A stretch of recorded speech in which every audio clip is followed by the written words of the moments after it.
No. Can you hear me now? Yes. Good. Welcome to this session. My last task at this was to close the last session. I've now been asked to open the next session. And behind me, you'll see our speakers. I'm asked to make some opening remarks. Now, I don't know how many of you who have read Brenda Hale's recent autobiography called Spider-Woman. She was the president of our Supreme Court. And a lot of that is about how difficult it was for a woman to battle through. And in the Supreme Court, she was one woman with 11 men. She did very well. I'm now faced as one man with, I think, 10 women to introduce, and I feel a little like her. My only task really is just to set the scene. Now, this is all about rising sea levels and human rights and how human rights can adapt to deal with the crisis.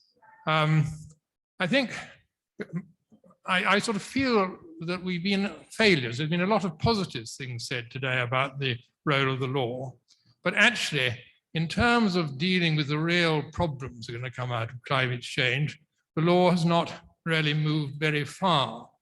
I mean, it's striking that no single political leader is on the agenda today, as far as I know.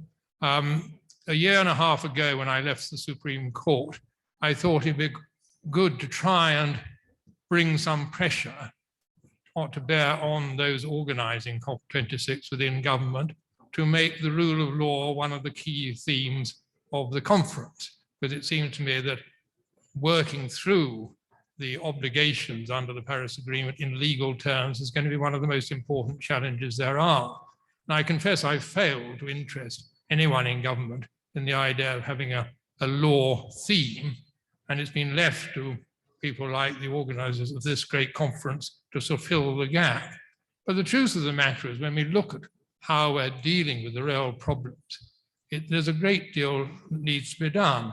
I mean, if you think about the problems that are going to be caused by migrations, now existing refugee law simply doesn't begin to cope with climate change refugees.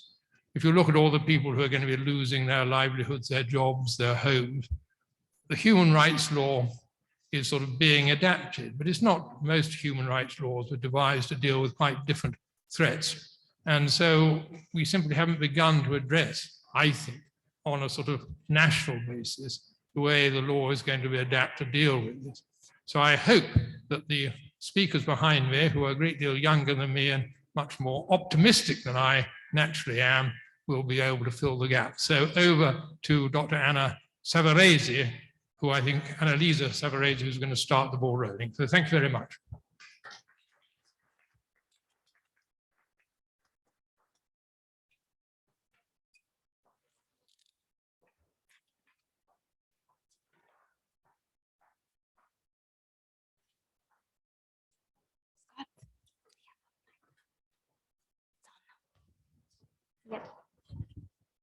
Can you hear me? Yes.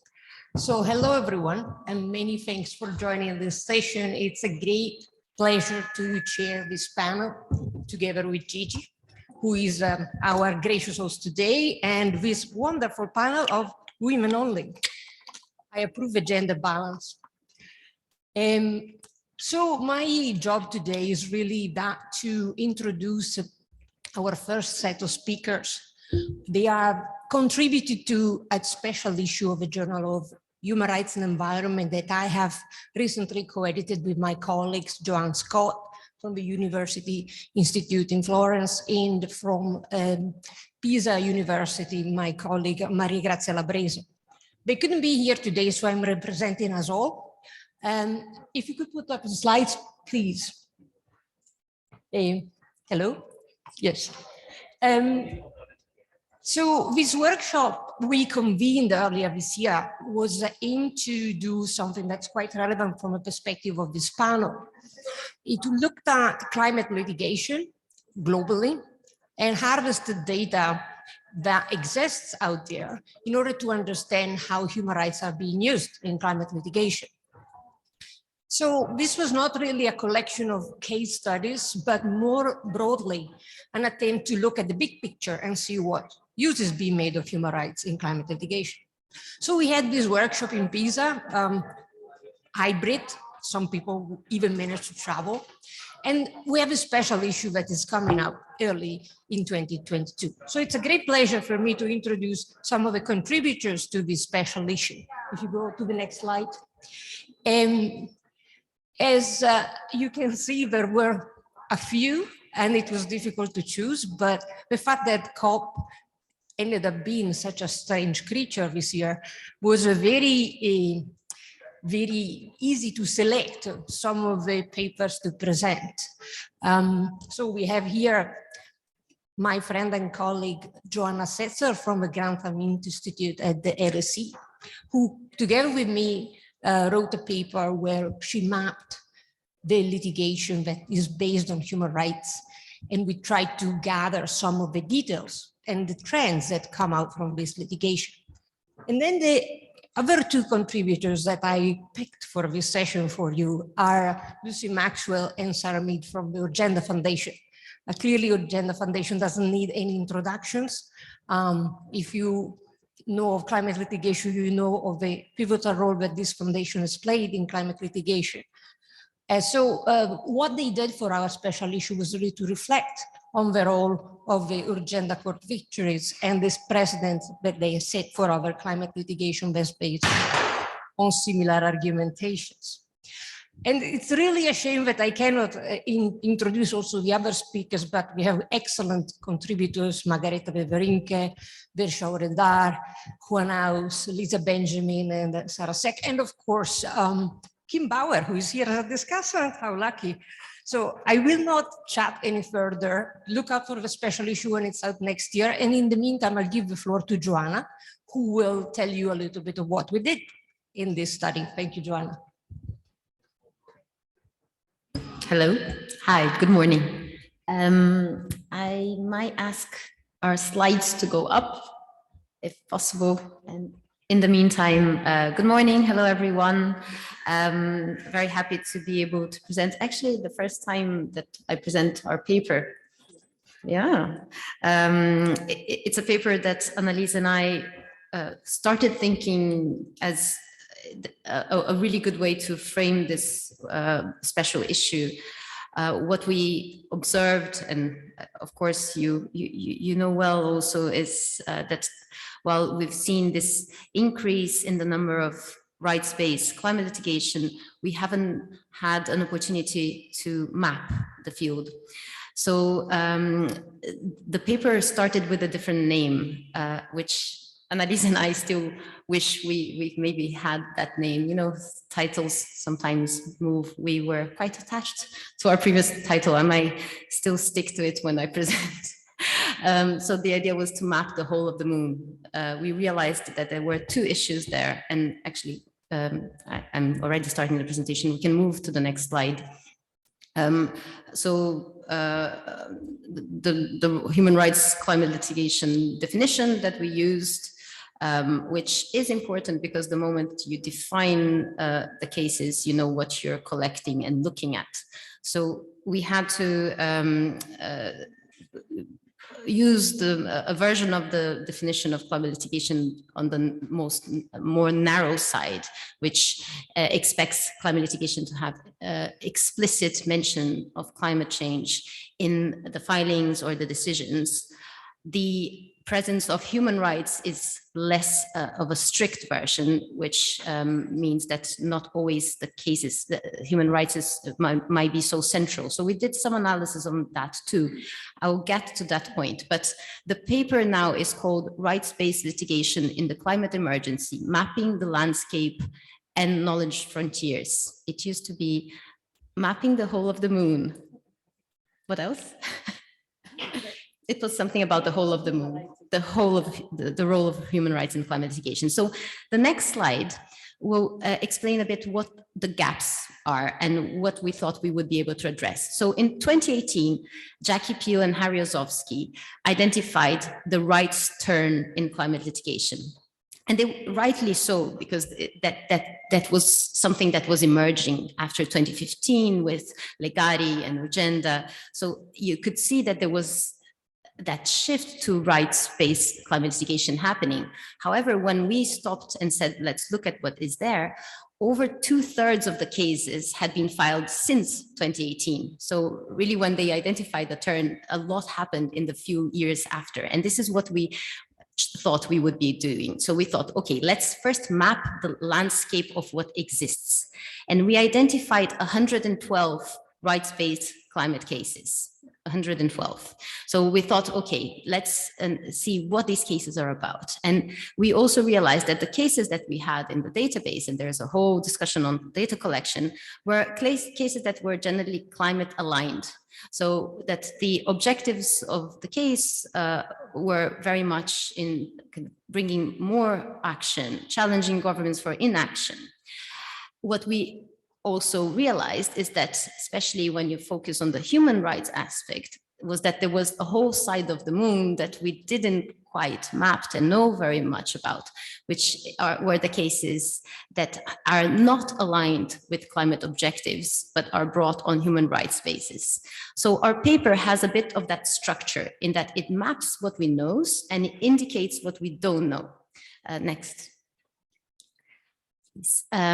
What we also did is that we compared what human rights climate litigation is with what the general, the big amount of cases that we know that are not just human rights focused are. And it's interesting. So if you look in terms of when the cases have been filed, you can clearly see how human rights climate litigation is more recent.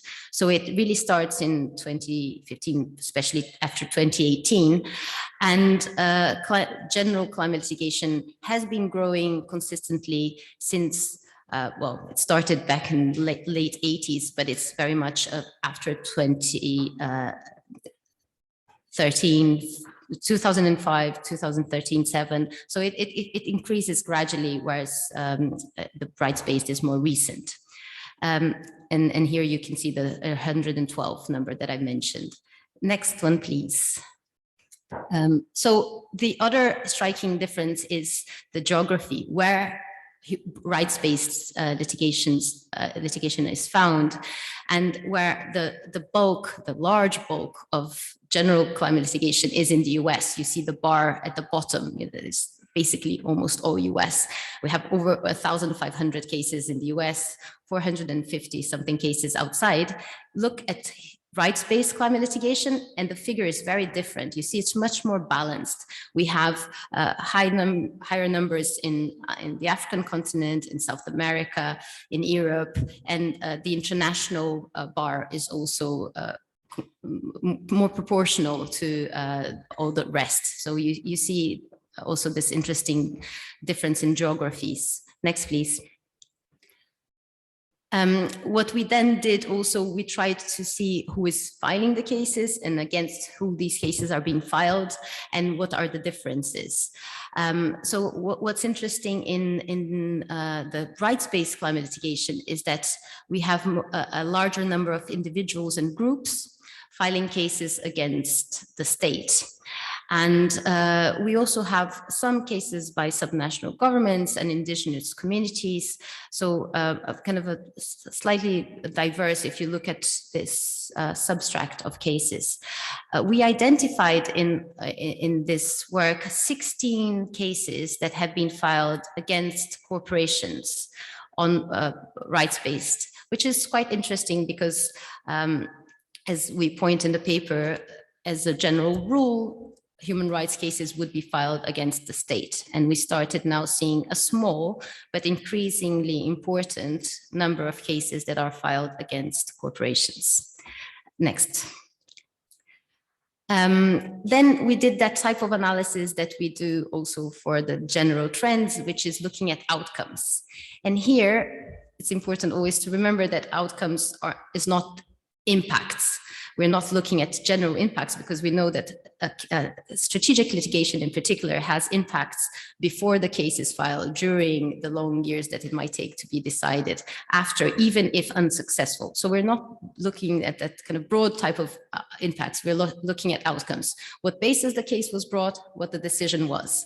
And what we see is that in general litigation, the majority of cases have been towards climate protection. Whereas in the rights-based, we still see it's not a massive difference, but it's still on the other side. So cases have been more unsuccessful towards climate on those decided. But again, it's a small number of cases that have already been decided all the way until the last decision, last court. Next one, please. So the other analysis we did, we separated into the cases filed against states and cases filed against corporates, and we divided into substantive and procedural obligations.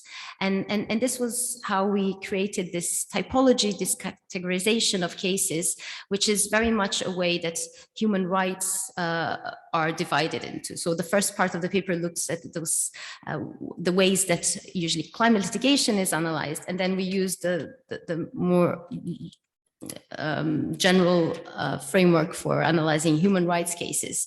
And we look at positive and negative obligations, and in the positive of adopting legislation or in enforcing legislation, in the negative of refraining from harmful activities. And then we look at this whole block of procedural cases that deal with access to justice, to participation, and access to information.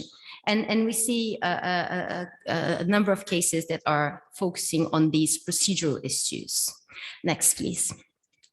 We do the same for the cases against corporates and divide into the substantive and procedural obligations, the substantive again being positive and negative. In this case, against corporates, we look into obligations to reduce emissions, to support climate policies, and negative obligations to refrain from harmful activities again. For the procedure, we look at disclosure, which is a form of information, access to governance procedures, and we also look at the affected parties. So this is the typology we create, and we give examples of the 112 cases among these in the paper. I have 1.5 minutes to finish, so let's move to the next slide and get to the other side of the moon. So this is where Annalisa and I realized that there is a whole new research agenda there to be explored, beginning with case collection. So what is this about? The basis of the problem is that every decision to address climate change will have winners and losers. And of course, we're trying to reduce emissions and move towards a low carbon, zero emissions economy. But in doing that, there will be people who will suffer. And that will be the case in building wind turbines. And this is an example that we have there in Mexico with indigenous communities challenging wind turbines that are being built in sacred lands, and many other cases that deal with lack of participation or information, access to justice, that are filed from communities that might suffer, and that ultimately the result of their action would not be aligned with climate commitments and ambitions. So we really identified this lack of knowledge, and we couldn't then proceed with the same type of analysis that we're counting and seeing what are the trends, because we really know very little. Also because often these cases are not framed in climate terms. They're usually framed in the human rights side of the story, but often they won't be directly bringing climate change to the issue. So we think that this paper hopefully will contribute opening discussion and understanding that there is a lot there to be explored.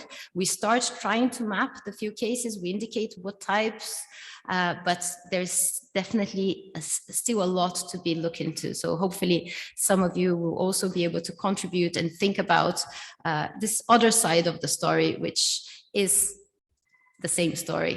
So I stop here in 10 minutes, and I thank you all for your attention, and we hope to have feedback on your when you read the paper. Thank you.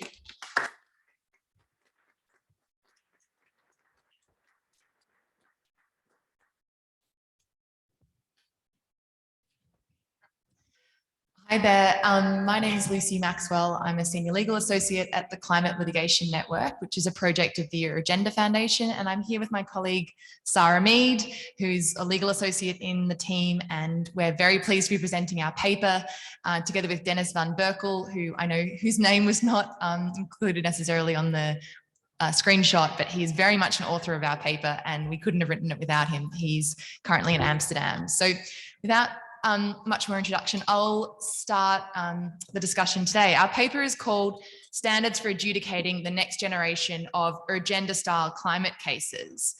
And Sarah and I will discuss some of the key findings of that paper. But I feel it would be remiss to discuss the role of litigation in the climate crisis without first just centering that discussion with the level of the ambition gap that exists with respect to states' mitigation efforts. I think as lawyers, we like to see litigation as a key tool, but I think it's always important to remember just how huge that gap is. And I think we were all shocked to see the findings of the UNFCCC synthesis report in September that emissions are set to increase by 16% by 2030. And here we are, having for years and years known how stark and how fast those reductions need to be, and yet we're set to continue to see emissions increasing. So it's in that context that communities and their legal teams around the world are turning to the courts. And I'll be, together with Sarah, we'll be talking about a specific subset of that litigation, which we call systemic mitigation cases.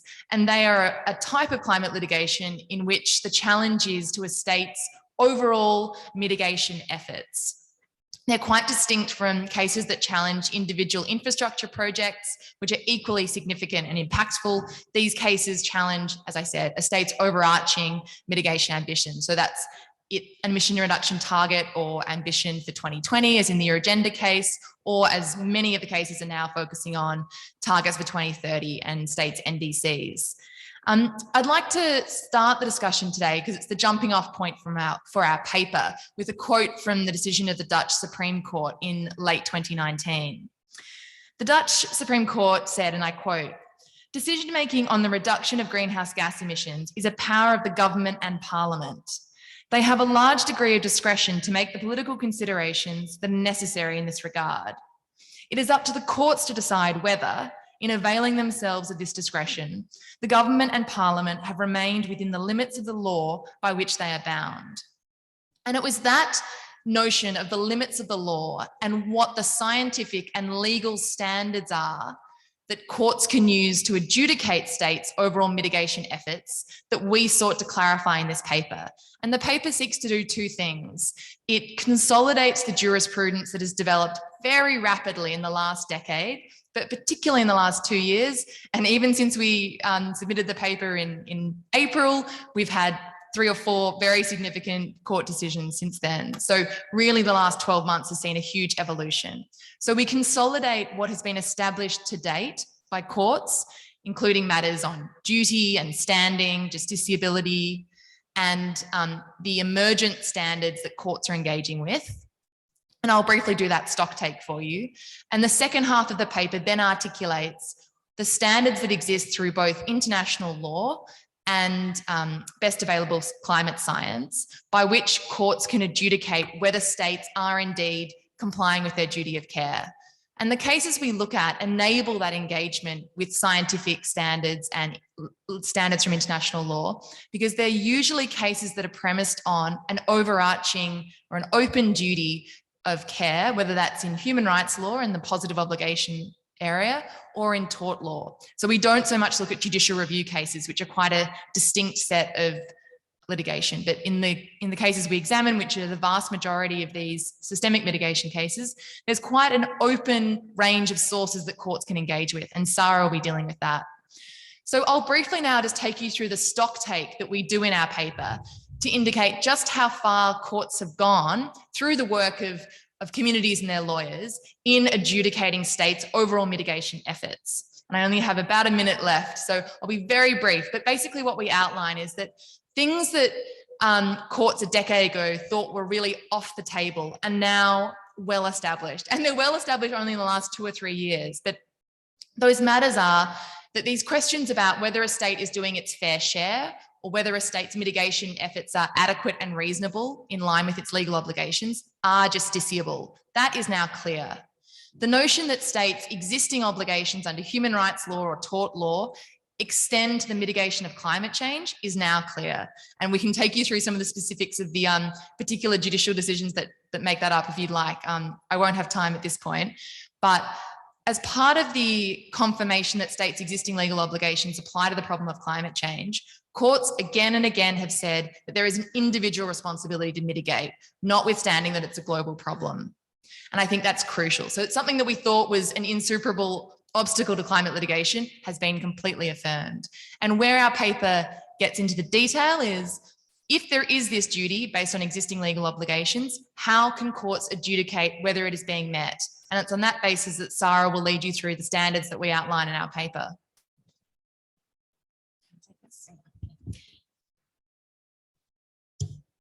Okay, yeah. Thank you very much, Lucy. So what we tried to do was to make this paper also as practical as possible for litigants, because obviously we are working on a number of cases, but around the world, people are bringing these systemic mitigation cases. And so the second part of the paper is where we present a range of standards and benchmarks that courts can use or rely on to see whether the state has complied with its duty of care. So Lucy's taken us, from where we've come. And one of the issues that we see in the litigation is that there is a sense in the judgments that a lack of judicially manageable standards judicially manageable standards prevents them from ascertaining whether the state has really breached its obligation, or moreover, what it needs to do in order to comply with its obligation.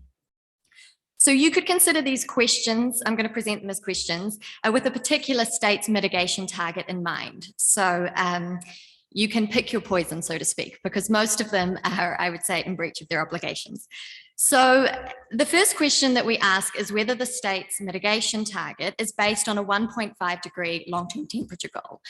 And that long-term temperature goal is really important because it clarifies how much space there is in the emissions budget. And from that, you can distinguish how fast they need to reduce and how much they need to reduce. And so if you take a 1.5 degree temperature goal as your starting point, you can assess whether the state is in compliance. And that is well established in best available science, that it needs to be 1.5 degrees Celsius. And that's also an international law. And we saw that most recently in the Shell case, where the court took the budget with the 1.5 degree long-term temperature goal to determine that Shell had to reduce its emissions by 45% by 2030. Yeah. So is the target a fair contribution is the next question. So this question is often at the center of systemic mitigation cases. How much does this particular country, if they have an individual responsibility, how much do they need to reduce? And plaintiffs have adopted different approaches to this question. And one very rudimentary approach, which we see in the Shell case as well, is to take the global average. In that case, it was applied to a corporation. What is the average that all states need to reduce by 2030 in order to meet a 1.5 temperature target? And we see that also in the South Korean case that is underway. They take the Univ emissions gap report. And that is basically states need to reduce by half by 2030.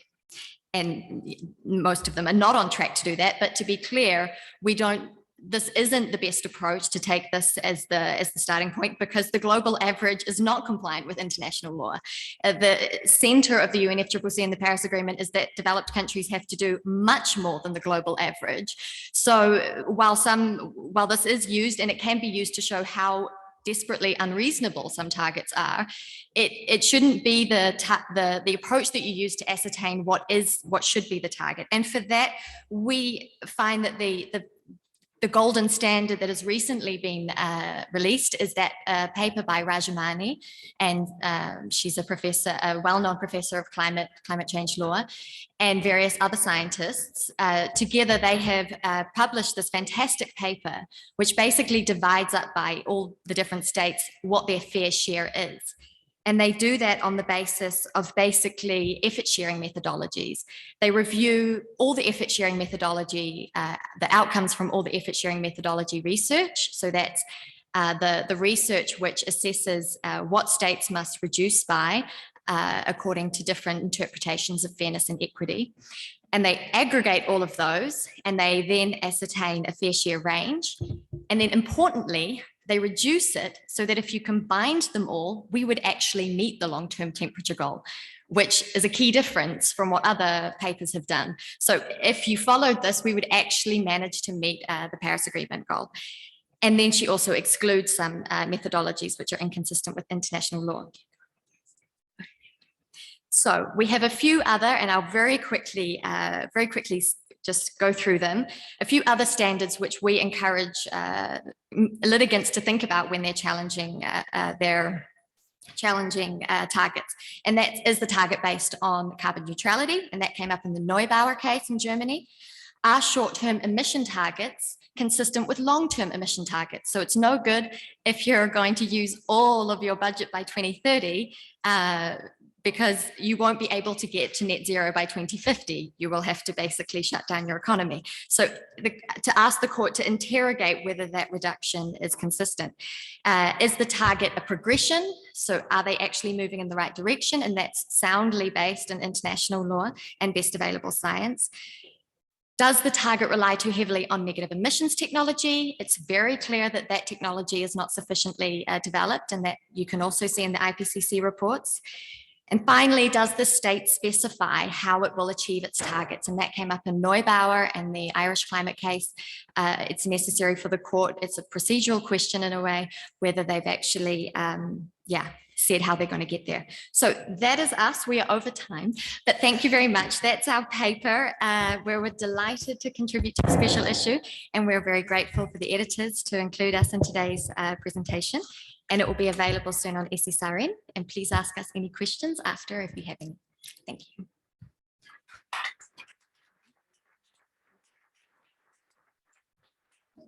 Thank you very much. I'm sure that, like me, you could have listened to these ladies talking about their interesting work for much longer, but we don't have much time. So Gigi, it's over to you now, and Susie, to lead the second part of this fund. Thank you very much, Annalisa. Yes, it's really a shame that we don't have time to discuss or see more of this absolutely brilliant special issue, but we now move on to our roundtable discussion today. My name is Susie Stuehlinger. I'm a PhD researcher focusing on human rights-based climate litigation and much of the dark side that has been talked about before. I'm delighted to welcome our three guest speakers now, Tracy Skillington, Leah Reible, and Kim Bauer. Tracy Skillington is joining in online from Cork today. She's director of the BA in Sociology and chair of the undergraduate committee in the Department of Sociology and Criminology at the University of Cork. She has published several books on climate justice and human rights, climate change and international justice, and most recently forthcoming a critical theory of climate trauma.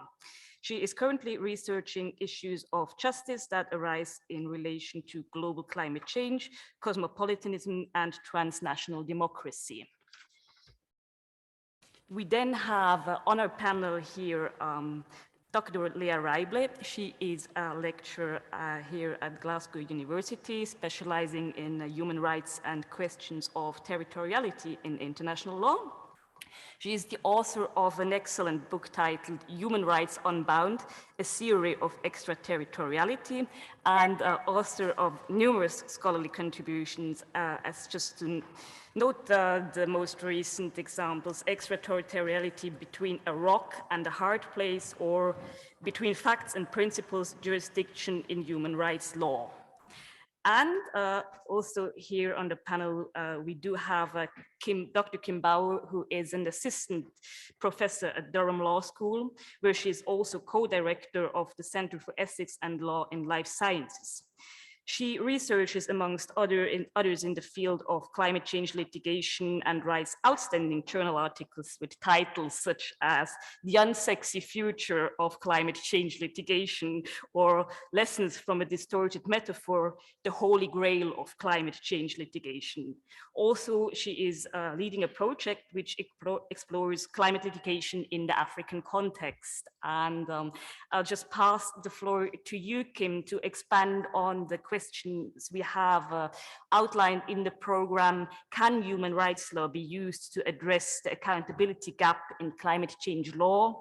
And what can leading human rights and climate justice experts offer as guidance to identify and address the limits of current theories and approaches? Kim, the floor is yours. Thanks so much. We need to turn on the... Thank you so much for the invitation to speak today, and thank you so much everybody else for your interesting thoughts. It's been fascinating so far. So, can you hear me? No, clearly not. Okay, all right, I'm going to make two broad points, which are in essence the same point. I'm going to question what or to whom we refer when we reference human rights and the climate emergency. And then I'm going to make some points about learning climate consciousness from the global south.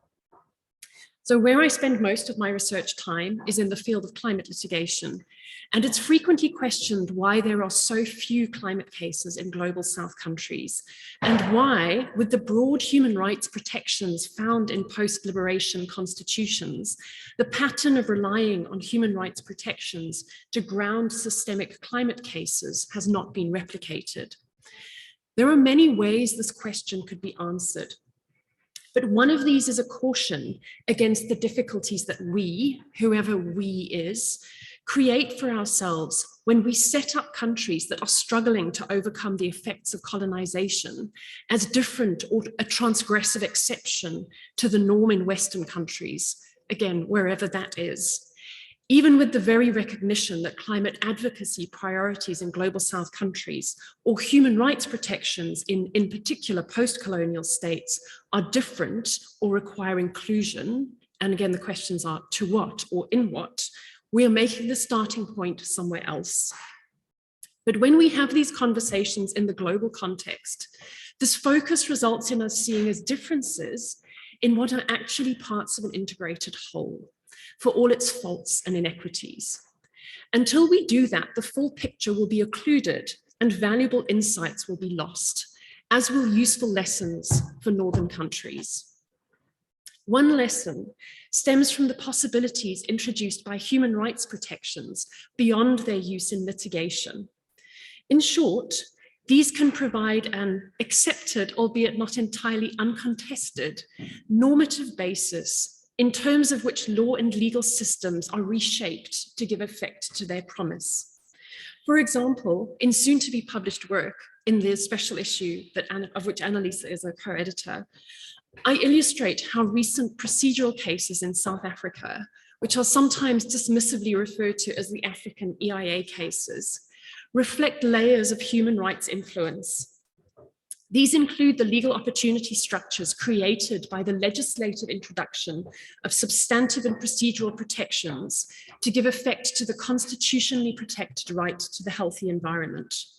But also, the devastating effectiveness of these EIA cases flows from the exercise of the general mandate afforded to the South African judiciary to develop the law in such a way as to fulfill and give effect to the principles enshrined in the post-apartheid constitution. It took several years of work and study in this union, including indeed in this very city, for me to fully appreciate that lawyers in global North countries do not read human rights as presenting the same broad mandate to change the law, and that there has never been a systemic integration of human rights principles in the common law, with, of course, notable exceptions. Moving to the second point, which is about climate consciousness. In other work, I have argued that inasmuch as systemic challenges to climate inaction are necessary, They do not represent the only engagement of the law with climate change issues, but indeed that various points of focus in climate change, whether referring to risk of new technologies, mitigation contributions, land use planning, or the portability of technologies, do and will arise in relation to an ever-widening range of contexts. I have argued that, as lawyers, we should approach our daily work in a climate-conscious way to ensure that we are fulfilling our professional duties ethically and responsibly.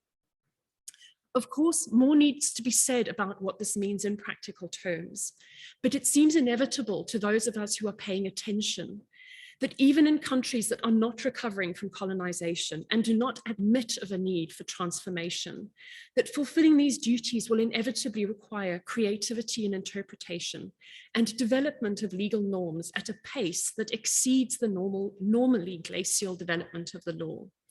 But if we accept that, which of course we must, then reading the law in a climate conscious way cannot mean playing fast and loose with legal principles. This raises a number of questions. If we accept that climate rights or that human rights can concretize climate injustice into justiciable claims, are they the answer we need? Does the climate crisis constitute a sufficiently compelling reason for lawyers or judges working in northern countries to consider that they have a general mandate to develop the law to give effect to human rights protections? Do the human rights protections we enjoy offer enough of a basis and the climate crisis enough of a mandate to continue the integrated redevelopment of legal principles?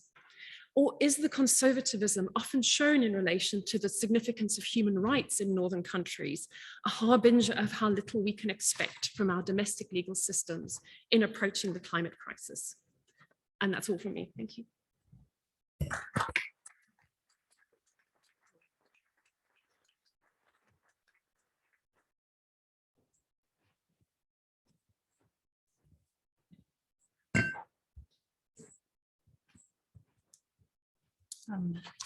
I will just go on, right? Okay, this is working, nice. So I was asked to engage with two questions for today. One, whether it is a good idea to expand human rights obligations to achieve climate justice. And the other one, whether human rights can be used to close the accountability gap in climate change law.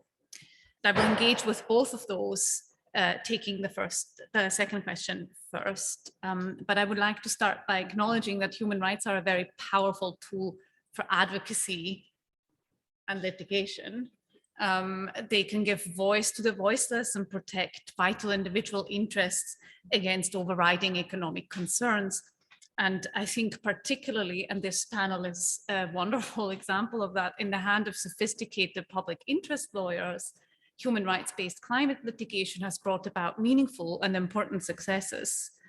So I think all of this means human rights are an important ingredient here.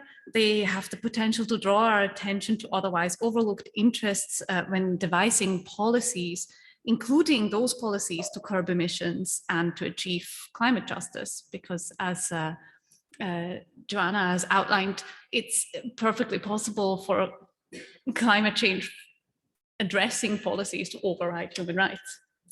And even though there are all of these advantages, there are also shortcomings and a couple of risks in relying on human rights in this context. And I want to highlight two of those, one shortcoming and one risk. First, the shortcoming. Human rights are primarily a national affair. So even internationally protected, they need to, even when they are internationally protected in international treaties, they need to be claimed against a specific state. And paradigmatically, this remains the territorial state where the human right is being violated. Now, climate change does not quite work like that. It is a global problem.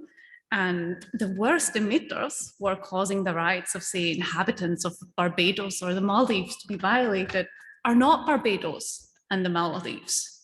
It's, in fact, rich and powerful countries such as the UK, the US, and Germany who are responsible for the worst long-term emissions over time, cumulatively. And claiming human rights against these states by the most affected people requires that we construct human rights in such a way that these states, the UK, the US, Germany, owe human rights obligations to these individuals who are out with their territory. And this is known as extraterritoriality or extraterritorial jurisdiction in international human rights law. And the good news is that the global trend is to expand this aspect of human rights protection. The bad news is, because I did say it was about the shortcoming, that the human rights system that would be able to hold some of the worst emitters responsible, the European system, the European Convention on Human Rights, is an outlier in this respect. The European Court of Human Rights has recently started to contract extraterritoriality again. The infamous example here is the Georgia against Russia case, the second one. This was about armed conflict and active hostilities between these two countries, but it is relevant for our purposes because the court decided to declined to apply extraterritorial human rights obligations because the case involved complex fact patterns, difficult questions of precise causation, and a potentially large number of victims. Now, this sounds exactly like the hallmarks of climate cases, and so unfortunately does not bode well for these. This is a significant problem when it comes to the accountability gap, if we conceive of the accountability gap as to exist between those who are worst affected and the worst emitters. So extraterritoriality is a problem, I would say. And even when we manage, and this is the risk that I want to point out, even when we manage to identify a state to claim human rights against, and that is the right kind of state, so a rich and powerful state and so on, there remains the problem that human rights do not exhaustively address concerns of climate justice. This was very well illustrated, I thought, by Sarah's and Lucy's paper on the standards that are used for litigation. Many of these standards have nothing to do with human rights, and I would like to explain why I think that is and why it is very important that we take notice. I think the problem here is that climate justice is not primarily a human rights concern, it is primarily a distributive issue. How so? Adapting to and mitigating against climate change requires resources to be pooled, ideally globally and ideally based on who contributed most to the current state of affairs. And then these resources, once pooled, need to be distributed in a principled manner. To be considered fair and appropriate, those principles need to take into account criteria such as the ability to contribute and imminent need, and then come up with an order of priority based on these criteria. Ideally, these criteria would also be set up in an inclusive manner, taking account not just of the global north. Now, once we have that order of priority, human rights can come in. They can help evaluate how imminent a need is, or they can draw our attention to vital individual interests that should not be overridden despite pressing cumulative priorities. But they do not in and of themselves provide the principles of priority that we need to distribute resources once pooled. And these principles we need in the first place. Now, of course, this is not a failure of human rights as such. No concept or tool could ever be expected to fix all problems at once. This is not my worry. My worry is instead that this limitation of human rights is not often really quite explicitly acknowledged. And this is worrisome because if we allow human rights to dominate the conversation, and even more so when we expand them, this risks crowding out the much more fundamental, more important, and also, in my view, much more difficult conversation of how to pool and distribute resources in the first place. This conversation is difficult because it takes place in the face of the fact that not everybody will get what they want and need, at the very least, not right away. So the conclusion and my answer to the questions would be that I would say cautiously, yes, human rights can be used in this way, but they can only ever be a start and they can only ever be one aspect, and we would do very well to remember that. Thank you.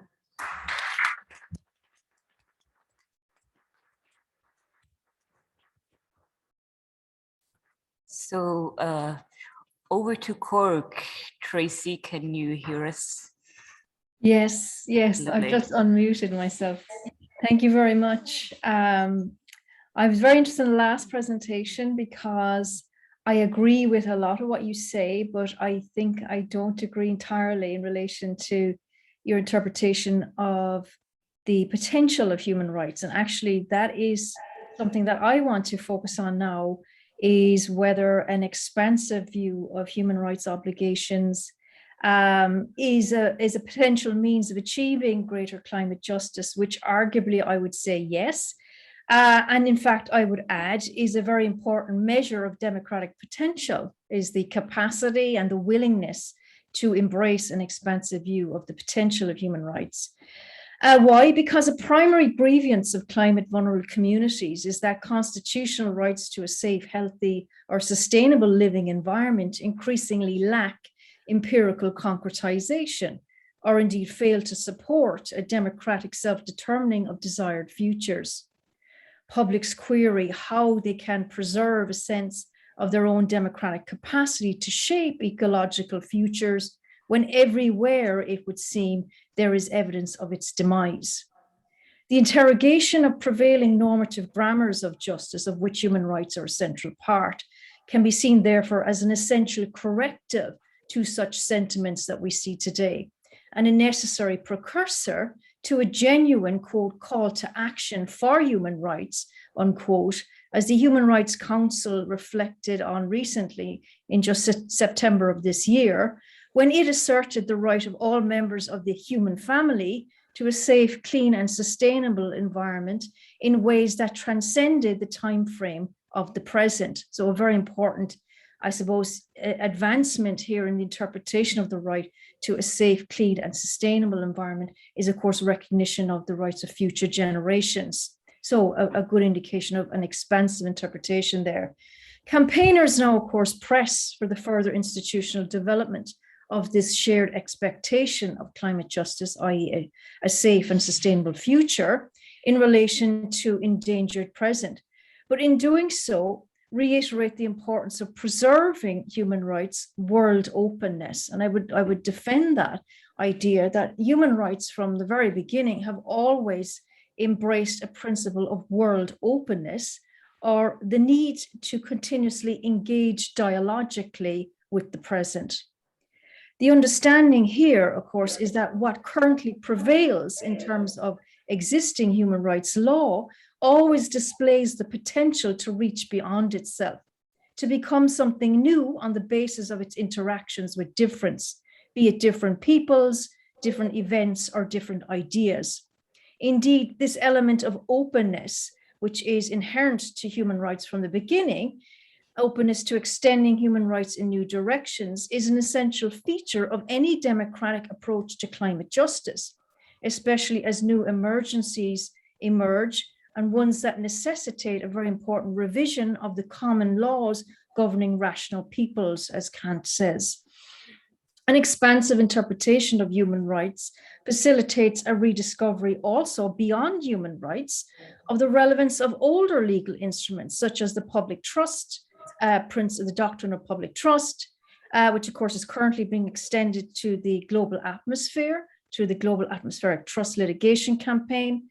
Also the notion of indirect victims of wrongdoing and criminal investigation by the International Criminal Court, as well as a principle of presumptive responsibility for environmental harms, which of course is the argument of the Portuguese youth case before the European Court of Human Rights at present. And all of this, of course, is supported by the idea that today, the problems we face with climate change are generated by multiple agents of harm and must be considered in terms of the deep timescales of planetary destruction. So looking at older principles of law and also human rights in an entirely new way in terms of finding, seeking solutions to current problems.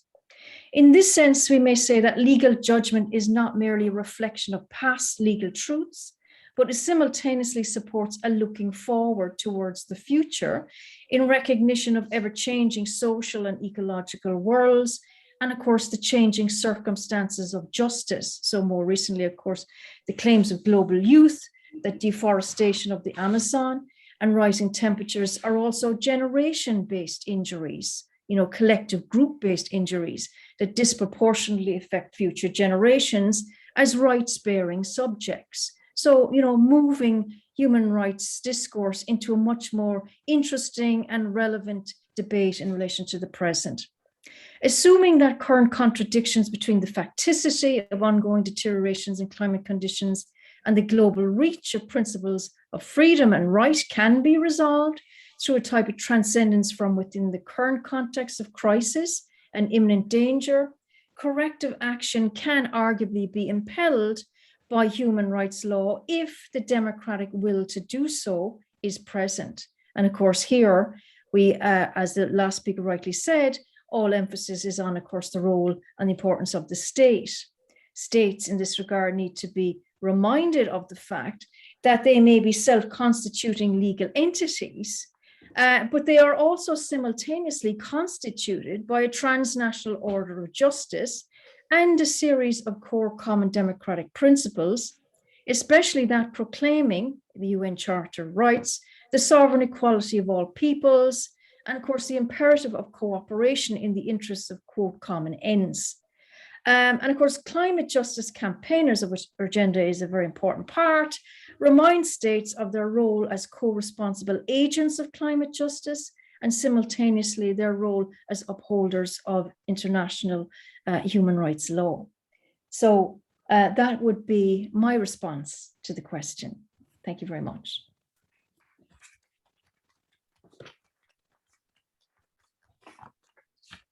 Thank you so much. Thank you, Tracy. So unfortunately, we are running towards the end of the session and there isn't much time for questions. I just wanted to ask Lucy and Sarah if you had any comments on the intervention and the free interventions that were just made, since you are the practitioners at the table, and it would just be great to hear some of your reflections, and then we will close. Great. Yeah, there's a lot to digest there. I think it'll be great to have a bit of a break afterwards so we can reflect on lots of the different perspectives that have come through. I think one of the things that we should always preface the discussion of the kinds of cases that we've talked about, which touches on where are these cases brought and who's bringing them and against whom are they being brought, is that the systemic mitigations we've talked about are largely brought in the global north against global north governments, particularly precisely because of the outsized historic contribution to climate change.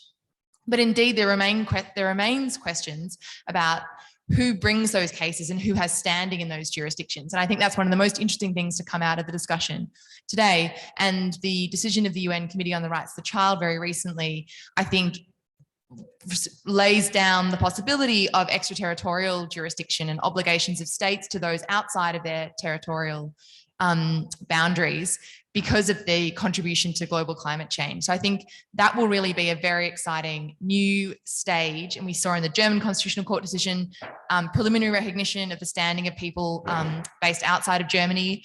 But I think that's very much something that will be developing. And certainly it is a current limitation in terms of the legal systems in which we largely work. I think unless there is anything else, I'll limit it to that. Thank you so much. So I will close by saying that we on this panel hope that as a climate emergency is now with us, human rights law will be able to stand up to the challenge and to play this role. And that also, based on what was said today, that the human rights will not be doing all the heavy lifting in terms of trying to address the issues of climate justice. So thank you so much to all the panelists, and I close with that.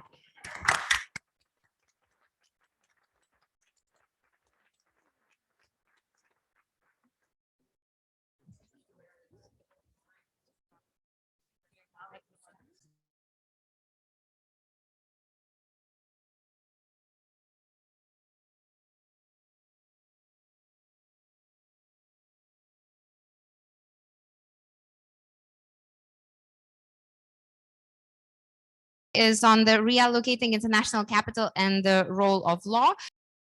We have a lot of interesting discussions about the role of international financial institutions with chairs Michael Strauss and Wendy Miles leading it.